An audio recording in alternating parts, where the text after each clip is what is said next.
Assalamualaikum murid-murid. Hari ini kita akan membuat projek ringkas untuk mengukur bahan mana yang terapung dan bahan mana yang tenggelam. Di sini cikgu ada satu bekas air dan bahan-bahan yang kita akan uji. Contohnya kita ada daun. Seterusnya kita ada straw plastik. Seterusnya kita ada bahan plastik. Kita ada kunci besi. Kita ada duit shilling. Dan yang terakhir, batu. Okay, sudu pun kita ada. Okay, sekarang ni cikgu nak awak semua ambil seorang satu bahan yang ada atas meja ni untuk awak uji dalam bekas yang cikgu dah sediakan. Okay, baiklah, sekarang awak semua boleh mulakan.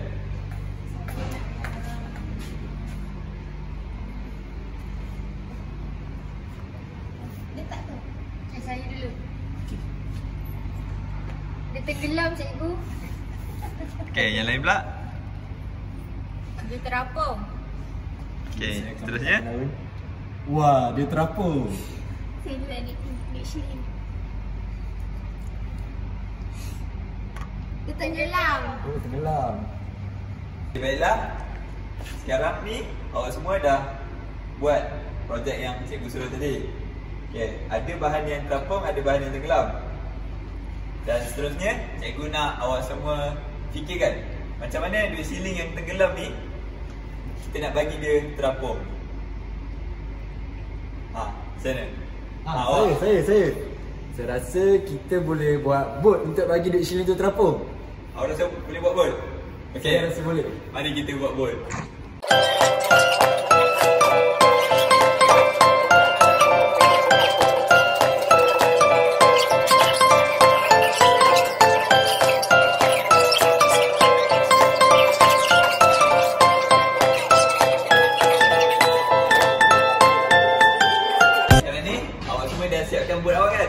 Dah cikgu. Saya nak awak semua uji bot awak menggunakan duit shilling ni. Cara dia macam mana? Awak letak bot awak dalam air ni dan kita akan lawan. Siapa yang dapat tampung duit shilling paling banyak, dia akan menang. Okay, kumpulan pertama. Letak atas ni, lepas tu letak di sini satu. Okay, terapung guys. Satu. Saya dari sini. Tanah sini. Dua. Tiga. Empat. Lima. Enam.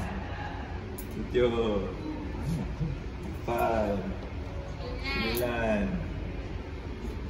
10. Okay dah, awak dah berjaya sampai 10 tenggelam. ni. Okay, nampak ni, tengok ni. Dia dah tenggelam. 10 kan? 10. 10 duit shilling guys. Okay, seterusnya kumpulan yang kedua.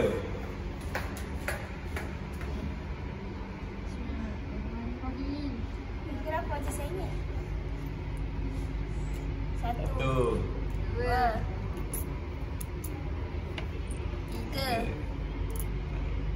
4 5 6 7 7. 8 9 10 11 12 Macam dah 13. Okay, tahniah. Kami berjaya memasukkan 13 duit shilling. Nampaknya pembelajaran kita telah sampai ke penghujung. Okay, cikgu nak panggil seorang pelajar untuk beri kesimpulan tentang apa yang kita telah buat hari ini. Okay, Fatin. Boleh ke Fan? Okay, apa yang awak dah dapat dengan projek yang kita buat ni? Apa yang saya nampak, daun terapung, batu tenggelam. So bahan yang berat akan tenggelam, bahan yang ringan akan terapung. Contohnya plastik, besi ni semua tenggelam. Okay, macam mana duit shilling yang tenggelam tadi boleh terapung? Sebab ada bot ni, Okay, bot tu buat daripada apa? kertas. Okay, nampaknya di sini Fatin dah faham objektif pelajaran kita. Sikit Sekian, terima kasih.